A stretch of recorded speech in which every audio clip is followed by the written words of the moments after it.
Hello and welcome to the Astranti Pre-Scene video analysis series for the November 2017 Management Case Study exam on Office Furniture Manufacturer ZX. So before we begin, I'm just going to start by telling you a little bit about myself and a bit about how we are going to approach the pre-scene and the things we're going to be looking for. So my name is Peter Steffer. I am the Director of CIMA here at Astranti. I've been with the company since 2013, and during that time I've written and marked many of the mock exams that we provide, and I've also written mocks for other tuition providers. I've also written many of the study texts that you may have used. And if you see in the bottom left hand corner there, my Facebook page, on the run up to the exam I'll be posting all kinds of hints and tips. So now let's take a look at the video series themselves. So for starters, I'm going to go through the pre-scene section by section, picking up on all the key points, the things that you should be looking for, the things you should be pulling out of the text and analysing. I'll then be applying them to the case itself, what they mean for the company and what it means for the industry that it operates in. Applying certain business models to it, ones that you may have learnt in your objective test studies, and the likely exam issues. So looking at it and thinking, based on this information, a likely question is X. And also other just hints and tips, general things that will help you gain extra marks in the exam. I'll then go on to my strategic analysis video, which will be taking the pre-scene as a whole and summarising it and applying it into lots of different key business models and key business theories before rounding up with my top 10 issues. So these are the most likely things I think are going to come up in the actual exam. So how's it going to work? As I said, I'm going to go through it section by section. I'm going to assume that you haven't read the pre-scene. I'm going to assume that this is all new to you and we are going through it together for the first time. And what I'm going to do is I'm going to ask you to make notes yourself. So I'll stop the videos at the start of each one and ask you to make notes on a certain number of pages, and then we'll go back and review it together.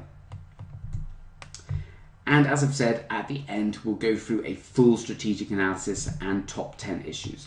So first of all, some key things that you should be aware of. Now the pre-scene is the context of the exam. It's the context of the company that is being examined.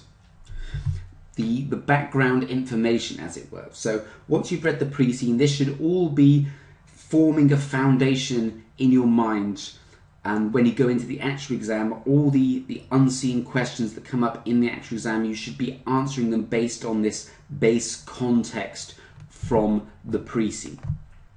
But it's worth noting that you shouldn't write anything based on the pre-scene. That's because you're not necessarily going to be tested on something that's in the pre-scene. You'll be tested on the unseen material that you are given in the exam.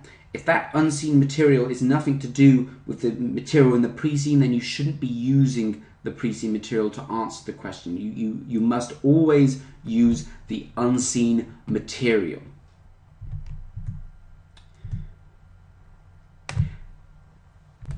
Having said that, you should always be thinking about the pre-scene material. Now, you're given this in advance for a reason. You're supposed to learn it and you're supposed to gain as much understanding as you can about the company so that you can use this information in the actual exam. So on the first page, we can see here a lot of information about the organisation, a lot of background information, and just as the pre-scene is in itself context for the exam, context for the unseen, the company background page is context for the pre-scene itself. There's actually a lot of vital information here that will help us as we continue analysing through the pre-scene.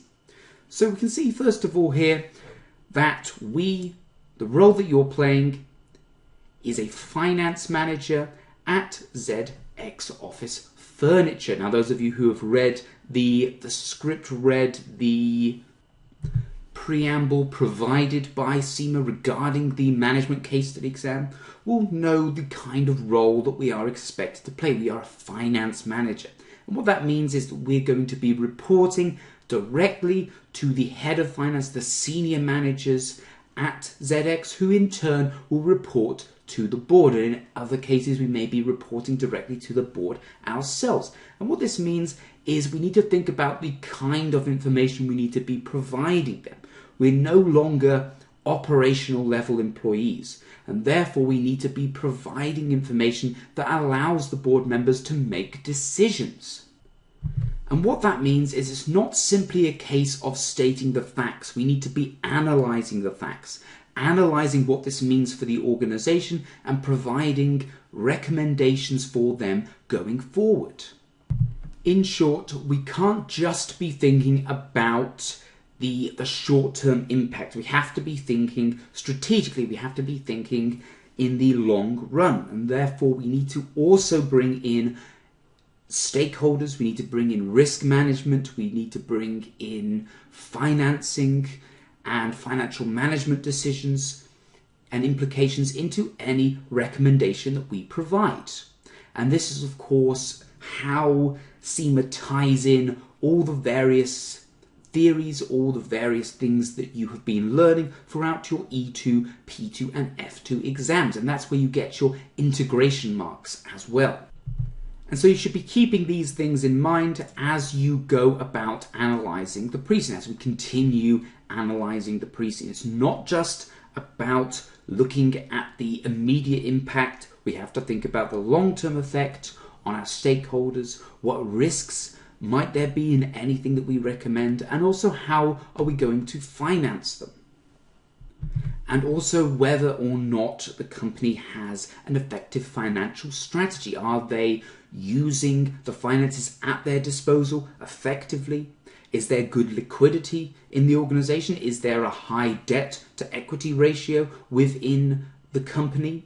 And are we appropriately investing? Are we using the finances that we have at our disposal? We know we're an office furniture manufacturer, and therefore do we have a good inventory management system? Do we have too much stock on hand at any one point? And so on. And we can see that the organisation, the company itself, is privately owned. Now, whenever you see privately owned, we need to think about the possibility of becoming publicly owned. Is it a suitable option for the organisation if they wish to expand in the future?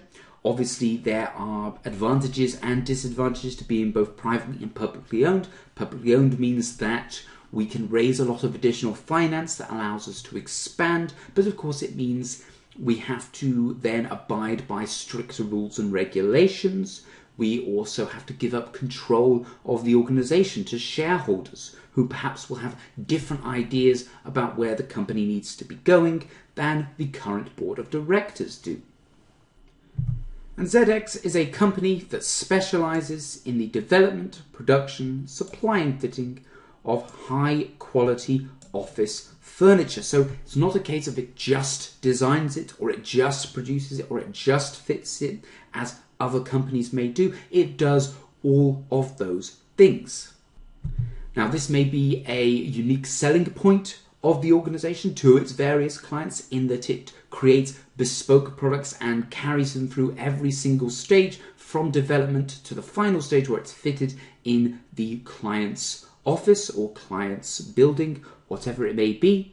And that may set it apart from perhaps different furniture retailers, but all they do is produce it and sell it, and then it's up to the clients themselves, the customers themselves, to fit it in their own premises.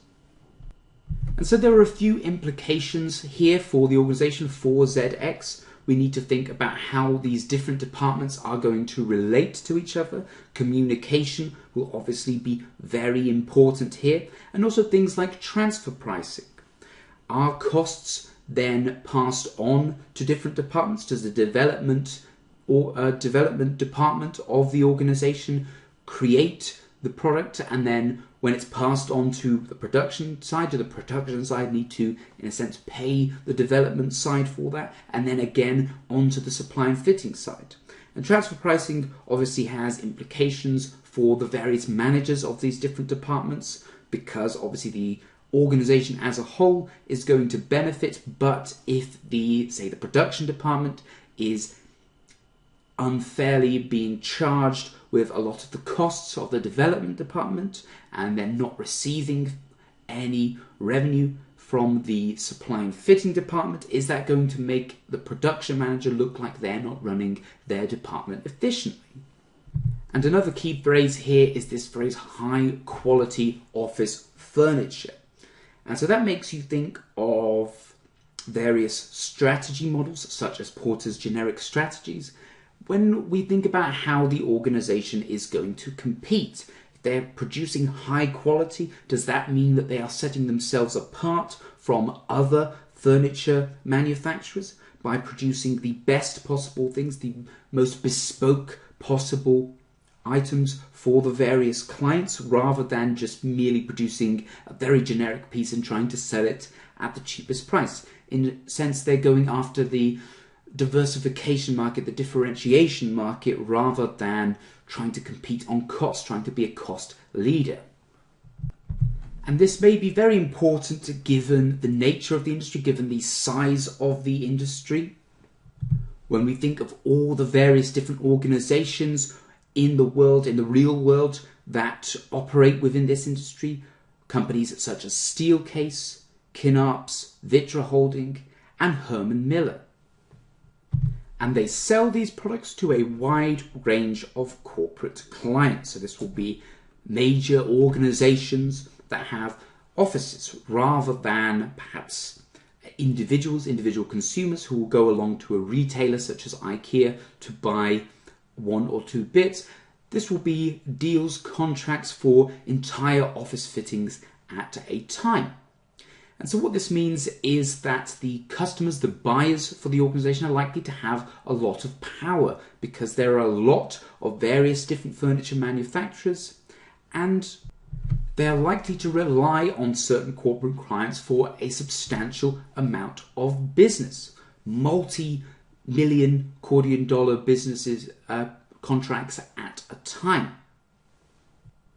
But this also gives us the potential option to sell more directly to consumers, perhaps through retail outlets in the future. We know that there are a lot of organizations doing this, a lot of companies doing this. IKEA is the one that I mentioned earlier.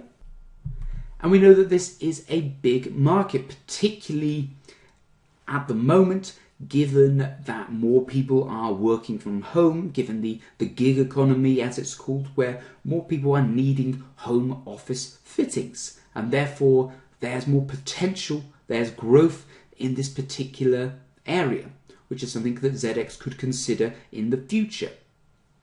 And that's an example of how we're already starting to think long term. Rather than just analysing the business as it is, we're also thinking about where the business could go in the future. Now, ZX is located in Cordia, which is the fictional country in North Europe, with a developed economy. Now, developed economy obviously is more likely to have more white-collar jobs, so to speak, in office buildings, banks, law firms, things like that, all that will need very high-quality furnishings. If you go into a Magic Circle law firm or one of the big corporate banks, you'll often see that they're furnished to a very, very high standard, because it's all about portraying an image, portraying themselves as very high class, with a lot of financial clout, etc. And thus, that ties in nicely for an organization such as ZX that does specialize in providing high quality furniture. And we can see here that the currency in Cordia is the Cordian dollar, the K dollar. Now, whenever you see a mention of dollars, a mention of a currency, you need to be thinking about your Pestel analysis. You need to be thinking about economical factors that may impact the organization. Now, we see that we use the Cordia dollar. So what if the Cordia dollar were to rise and fall in relation to other currencies? Now, if the Cordia dollar increases, then that means that there will be scope for various corporate clients to perhaps purchase from abroad because they'll get more for their money, particularly when you consider the manufacturing capacity of countries like China, who perhaps will be able to provide very cheap imports for corporate clients rather than paying a fortune for our specialized services here at ZX. And likewise, if the value of the Cordia dollar falls in relation to other currencies, then perhaps there will be more of a market for ZX to start exporting in the future, as I've said about developed economies needing more office furnishings, whereas other economies, growing economies, becoming developed economies across the world, start to develop more and more white-collar jobs. They themselves, those countries, clients within those countries, will need more office furnishings. So we can see that the company was founded in 1983 by Henry Lund, so about 34 years old now. And the fact that the founder has been mentioned is important, particularly given that it is a privately owned entity. So is Henry Lund still the owner? Is he still involved with the organization? That can be very important from a cultural perspective. You think about your cultural web, you think about stories, the story of the founder, etc. And that may have an impact on the employees within the organization. They may look up to him, they may see him around the office, around the manufacturing plant, and that, in a sense, is motivational. It's part of the culture of the organization that Henry Lund is still around, he's still helping out wherever he can.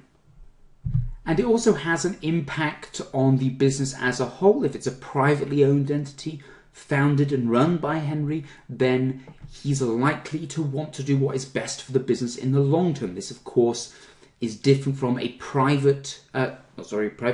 public entity, which is run by directors who perhaps will be running it for themselves rather than running it for the benefit of the stakeholders in the organization as a whole. This is where the agency problem arises. So the risk of that is very much mitigated in this circumstance, in these circumstances. And he founded it in Bartown, a large town in the north of Cordia. Now, the fact that it is a large town is important because that means it's likely to be able to access a substantial workforce. This being the opposite of setting up an organization in a very rural area that's very sparsely populated, where it may be difficult to find a substantial amount of employees. And we also now need to add the people of Bartown, the Bartown community, to our list of stakeholders, because these, of course, will be people who are affected by the organization. So if we've got deliveries leaving and arriving at all times of the night, then it may upset the residents of Bartown. Perhaps if they're trying to sleep and they've got lorries charging past their windows at all hours of the night. And we can see that the organization had very humble roots, starting with 8 staff in a small workshop, producing 3 basic products: desks, chairs, and storage cabinets. Now, I'm sure these are the 3 main things that you'll think of when you think about office furnishings. And also what it means for the organization is that these are very much the legacy products, the products that the company has been producing from the start.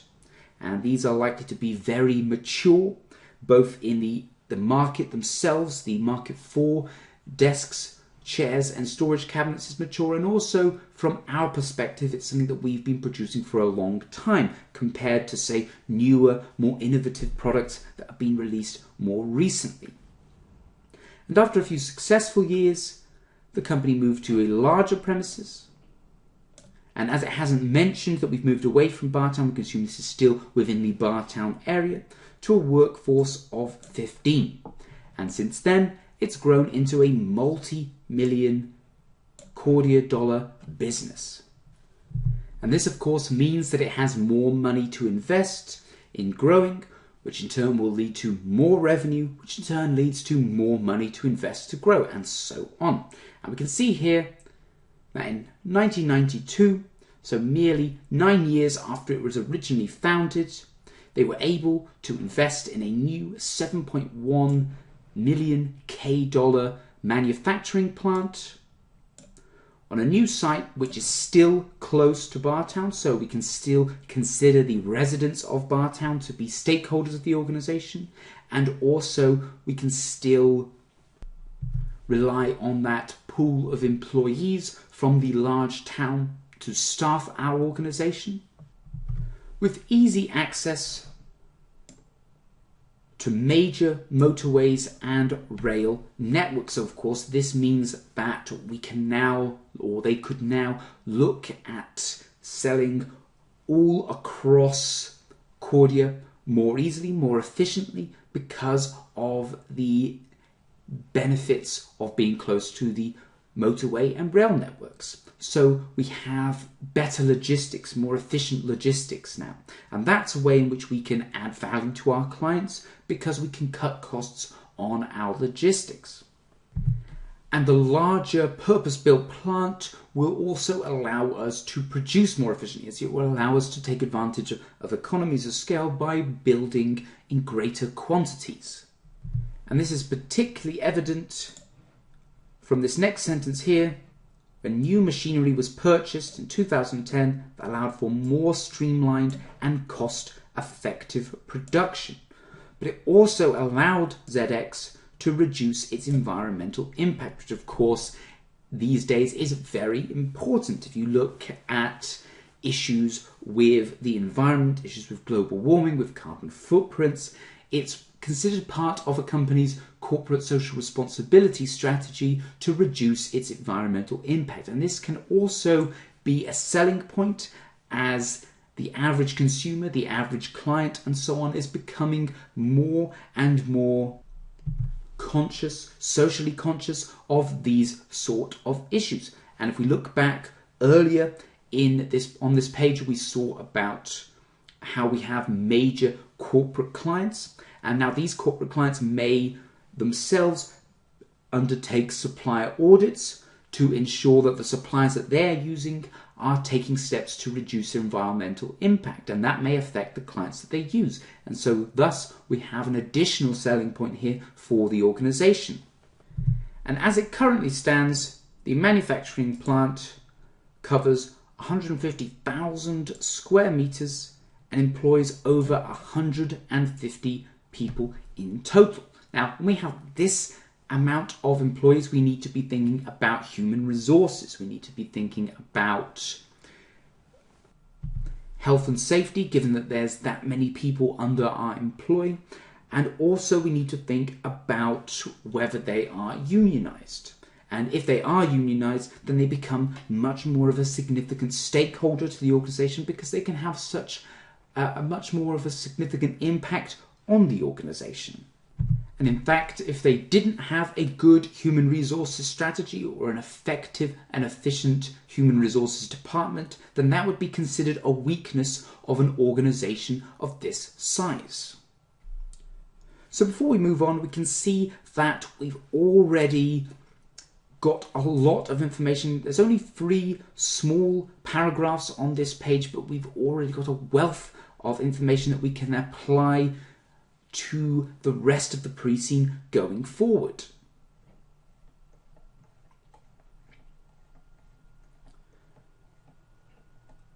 The next page relates to ZX's mission statement. So of course we know a mission statement is supposed to tell the world what the company is all about. And those of you who will have studied recently will know that Campbell's mission statements, or principles of good mission statements, should include 4 different things. They should include the purpose of the organization, who it is exists for, what is it about, its strategy, how it's going to achieve its overall goal, the values of the organization, and indeed the policies that people who work within the organization, anyone connected to the organization, is expected to follow.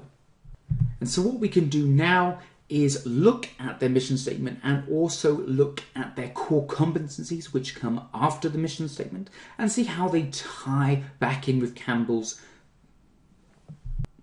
model for good mission statements, and also see if there's any more information that we can bring out and apply to the material we've already covered, and see if there's some key critical success factors to the organization and the organization's continued survival and advancement within it.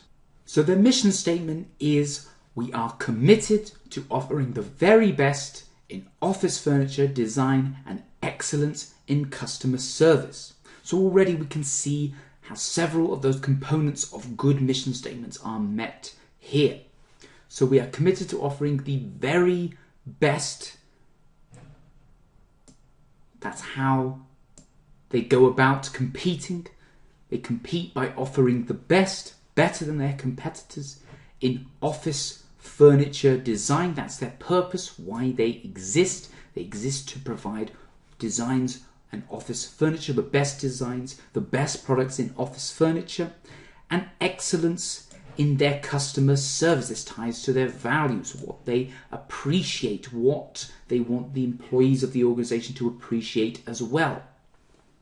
Now, some of you may be thinking, well, there's no real mention about how they go about producing the very best or how they provide excellence in customer service. But that's not the point of a mission statement. A mission statement is supposed to be quite broad. It's supposed to be quite vague. But we would expect in the next section, this bit detailing the core competencies of the organization, to perhaps go into more depth about how they go about achieving that mission statement, how they want to go about achieving that ultimate end goal, that end mission statement of the organization. Now, it's worth noting that core competencies as well, these are the things that make the business what it is. These are what separates the business from its competitors, and these are what drive the development of the business and give the business its competitive advantage.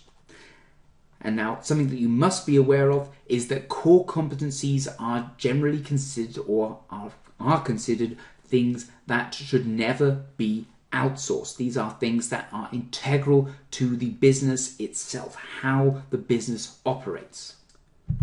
And thus the continual development and improvement of these core competencies should form part of the critical success factor analysis of the organization. So let's take a look at some of these core business principles. So to provide high quality, or to provide quality office furnishings through highly skilled employees and investment in state-of-the-art manufacturing processes. So it's important, it's critical to the business to retain its skilled employees, and therefore it needs to ensure that it's providing an environment where employees feel that they can flourish, where employees feel that they are needed, where they are important, thus keeping them at the organization. We know that this industry is a large one, we know that it is mature, and therefore there are going to be many other companies that are also looking out for highly skilled employees. And so what we don't want is to spend a lot of time, a lot of money training up our employees to help us create the best quality furniture available, only for them to go and work for a competitor. We also need to ensure that we are constantly investing in the best machinery available, the most up-to-date technology available, to ensure that we are producing as effectively and efficiently as possible, thus cutting down on waste. Now, any product that is not of a sufficient quality to be released, to be sold, will of course be wasted money. It will be something that has to be thrown away, which of course does not comply with both our mission of providing the best quality, but it also will not help with our other goal of reducing our environmental impact, because of course that wastage will have to be thrown out. It may be that certain things can't be recycled, and so it will just end up on a rubbish tip in a landfill, and of course is not going to help us reduce our environmental impact. And another thing that we can start doing now is start adding some of these critical factors, some of these things that are so important to our business, into a balanced scorecard. Of course, balanced scorecard is something that grades the business, something that analyzes the business on more than just financial metrics. Because of course the performance of a business, performance of a modern business in the modern environment cannot be purely measured in financial terms. And the components, the segments of the balanced scorecard, in addition to finance, also include innovation and learning, internal processes, and customers. And we can add these two factors now. So we can add state-of-the-art manufacturing processes into our internal processes segment of the balanced scorecard, and we can add our highly skilled employees into the innovation and learning perspective. Arguably it could also go in the internal processes, but how do we create highly skilled employees? We create highly skilled employees by investing in them, by training them. So we could have factors such as amount of dollars spent on training into our learning and innovation perspective. And you can see that I've added those to this internal scorecard that we are building here at the bottom. Now the second core principle listed here in the pre-scene is to exceed customers' expectation in product design, delivery and cost through continuous improvement and customer interaction. So again, we're looking at our innovation and learning. We're looking at our internal perspectives here. So continuous improvement, how could we look at that? Well, what we could do is, and this ties in with your project management that you will have looked at during E2, is once a project is finished, once everything has been completed, is to look back at the process and look for areas in which we could have improved. Could we have done even better? Could we have reduced costs even more? Could we have provided better quality material by changing anything? And so a rigorous dissection into every project, every client we've ever dealt with could help us to improve our internal processes. And we've also introduced a new segment here, the customer section, because part of this particular principle is improving our customer interaction or maintaining a high quality of customer interaction, because of course part of our mission statement is excellence in customer service. Now this could perhaps be achieved by ensuring that we always ask for detailed feedback from our customers as to how we could have improved their experience. We can also measure how well we are providing customer service, how much our customers value us, by looking at the number of customers and also the number of repeat customers. If they come back, then obviously they were satisfied, or at least somewhat satisfied with the service that they were given. The third principle then focuses more on quality of production, quality of design and production specifically, through continuous education, so again tying in with the amount spent on training, and application of the best business practices. And this can be done by looking at what our competitors are doing, what the companies within the industry are doing as well, ensuring we are at least matching the very best industry standards, very best industry practices. And again, we can measure this in our internal segment of the balanced scorecard, perhaps by looking at the amount of wasted product, the percentage of rejected products, and that will allow us to ensure that we are striving to improve our production performance. And the final principle here relates to integrity in interactions with all our stakeholders. So interesting, it's not just talking about customers, it's not just talking about customer service as was included in our mission statement here, excellence in customer service, but all stakeholders. And some of you will also be recognizing that integrity is one of the key CIMA principles, ethical principles in business and how we conduct our business. Now, it's worth noting that ethics is considered very important by CIMA, and you are all expected, both in your professions and also within the confines of this exam, to act within those ethical principles. So this means that we respect our employees, we respect our customers, we respect the local community, anyone who is affected, anyone who is impacted by the organization whilst conducting its operations is someone that we care about. And so now that we've been through this, we can start to build a list of key principles, a list of critical success factors for the organization, things that the organization needs to continue to uphold and continue to improve on if it's going to survive, if it's going to grow, if it's going to keep expanding and improving. So let's make that list. We know we need to provide high quality, so high quality as possible. We don't want any waste. We don't want substandard products. We want to produce to the very best quality available.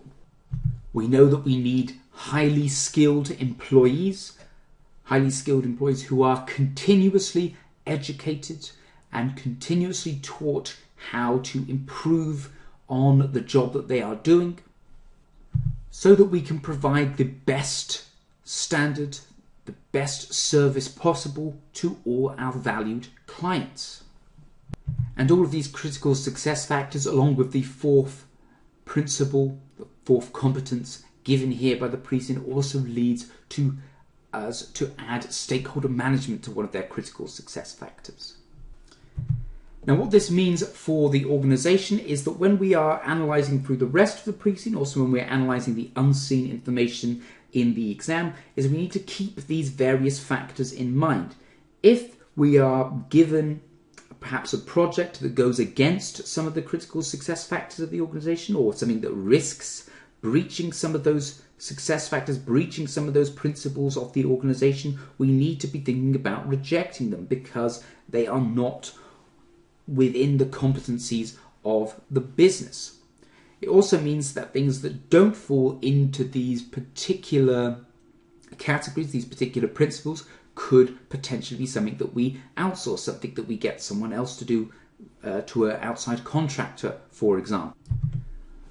So with these two pages, which detailed a lot about the background, a lot about the context of the organization itself, it's now time to move on to some of the more specific pieces of information detailing the various different departments and processes of the organization. This first one here being the design stage. Now, the first thing that we need to be aware of is, of course, that high quality designs are one of the key factors of the organization, key critical success factors to provide excellence in design. Now, in addition to design in itself being a critical success factor, we can also see how various other core competencies and core success factors to the organization are involved within the design process, the design stage. So we can see that ZX employs a team of office furniture design experts, again tying in with having the best trained, highly skilled staff, all tied in with regular learning, regular training to provide the best possible service to its corporate clients.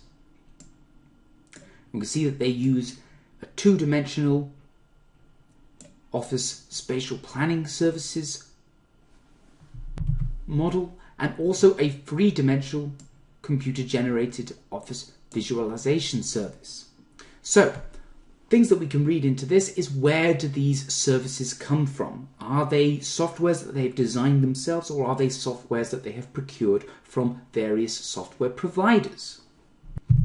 If they are procured, then we can in turn bring this back to our success factors, our competencies of having the most state-of-the-art software, the best softwares available, ensuring that we are constantly kept in the loop with the various software providers about new updates, new softwares that have been released, so that we can in turn provide the best service possible to our clients. We also have to think about supplier power here. If there is one large software company that provides all these different services that we use, then they in turn are likely to have a lot of power. And it's imperative that we maintain the usage of the best possible softwares available, because as you can see, it's a well-established practice in the office furniture design industry. It's considered the best method of demonstrating to clients the optimal office layout for their own particular needs. So lots of our competitors, our key competitors, are going to be using a similar service. So it can be difficult to differentiate ourselves in this sense. That's why we have to always be using the best possible services we can to stay in line with the rest of the competition. And communication is going to be another important factor here, because the designers work with the clients. So either the designers will work directly with the clients, or the designers will have to work very closely with the various consultants who go to visit the actual clients to ensure that nothing is lost, that exactly what the client wants, exactly what the client is demanding is the thing that we are providing the designs for. And on the first page, when I was talking about the strengths of the organization, how it provides this more perhaps bespoke, high quality service than more generic manufacturers might do, is also reiterated here in this paragraph, where it talks about how each client's specification is analyzed by designers. So there's no generic, this is what we offer for this kind of company. Every single client is individually analyzed on an individual basis to provide the optimum layout to meet the client's needs, but also to meet the health and safety requirements of the Korean government. So two things to read into here. One, about how it's all about providing this bespoke service for each individual client, so in turn providing the best customer service we possibly can, and also an ethical principle here about meeting the laws and rules and regulations of the particular country in which we operate. And a tight turnaround from client order to completion installation is considered to be one of the primary objectives, or regarded as the primary objective of ZX. And so this could be one of the reasons, or this would be one of the reasons why they do everything, rather than outsourcing their manufacturing, rather than outsourcing their delivery or outsourcing their installation. It's all about keeping control over every single step in the process, right from the initial order to the final installation. It's all controlled by ZX, and only then can they keep a close eye on everything that is going on. Only then can they ensure quality throughout. And we can see here evidence of that. Stringent quality checks performed at every single stage of the production process. And again, we can see they're always trying to minimize their lead times, which ties in with E2, with your project management, with your critical path analysis, for example, and also tying back to the overall goal, the overall mission of the organization, that to continuously improve on the service they provide. And so one of these could be going back to our balanced scorecard in our learning perspective, could be to look at the amount of projects, the number of projects that they've done under budget, that they've done under the allotted time for it. So as we bring this first video to a close, I want to finish by summarizing some of the things we've learned so far. I'll do this by putting it all into a SWOT analysis. This will be a SWOT analysis that we will build on as we work through the video series. And it's also a key model that you should be learning ahead of your exam, because of course a SWOT analysis is all about analyzing the business as a whole, where it is, where its strengths are, where its weaknesses are, what possible opportunities may arise in the future, and what threats may affect the business in the future. So we'll start off by looking at strengths. Now, we know that the organization is quite a large organization and thus likely to have quite a large market share. We also know that it's got many valued corporate clients that perhaps it can rely on for repeat business in the future. And it also has many core competencies which it's constantly striving to improve on. And what this means is that the organization can rely on these things to carry it forward in the future, to invest in further development. Now on to weaknesses, and there weren't too many mentioned within the pages that we've been onto, but we can infer some from the way in which they conduct their business. Now, one of their strengths is that they produce these bespoke, high-quality products to its clients or for its clients. But of course, that does mean that it's likely to have much higher cost of sales, perhaps, than some of its competitors that may produce more generic products that it can sell for more cheaply.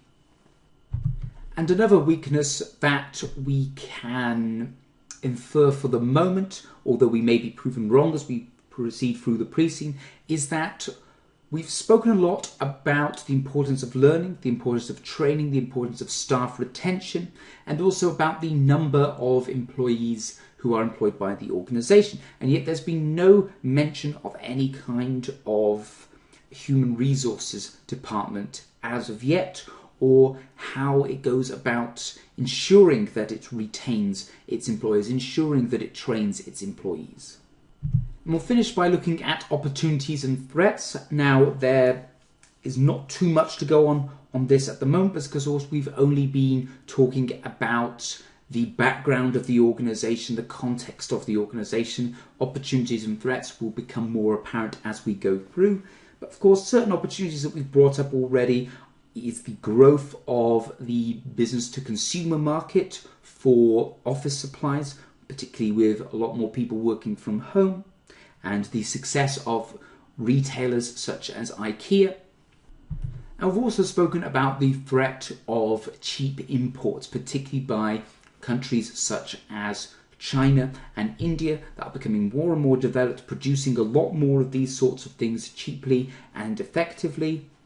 And particularly given that we have been told about the K-dollar, if the K-dollar were to perhaps be quite strong against the currencies used in India, against the currencies used in China, then perhaps a lot of these corporate clients will be looking to import. So I hope you've enjoyed this sample video and more importantly found it useful. Before I go, I'd like to quickly tell you about a few of the products that we do here at Astranti Financial Training, specifically for our case study courses. We have a study text which details all the key theories in which you will be expected to use in your case study exam, as well as details of how to approach the pre-scene and the case study. We also have a series of course videos detailing how to answer case study questions. This is actually an area in which many students struggle. Most of the scripts that I've seen, the failing scripts that I've seen, has actually been due to poor case study technique rather than lack of knowledge. We also have a series of pre-scene analysis videos based on the current up-to-date pre-scene, detailing all the key bits of information and likely issues you may face in the exam. Next up is the industry analysis, a pack detailing information about the industry that the pre-scene company resides in, information about the key players within that industry, and more background information on the industry in general. We also have a range of mock exams created for each level and based on the current pre-scene, which is a great way to get some practice in before you sit the real thing. We also offer marking and feedback on those mock exams so you can see where you are going wrong and where you can improve. Finally, we have the master classes. These are 2 one-day classes taken by our expert tutors to give you all the hints and tips you need to really add to your chances of passing the exam. Also, if you take our full course, we offer a pass guarantee, which, provided you have met all the requirements of the pass guarantee, you will get a free resit on the next exam should you fail to pass. So once again, thank you for your time. If you're interested in any of these products, please visit the website www.astranti.com for more information. Thank you.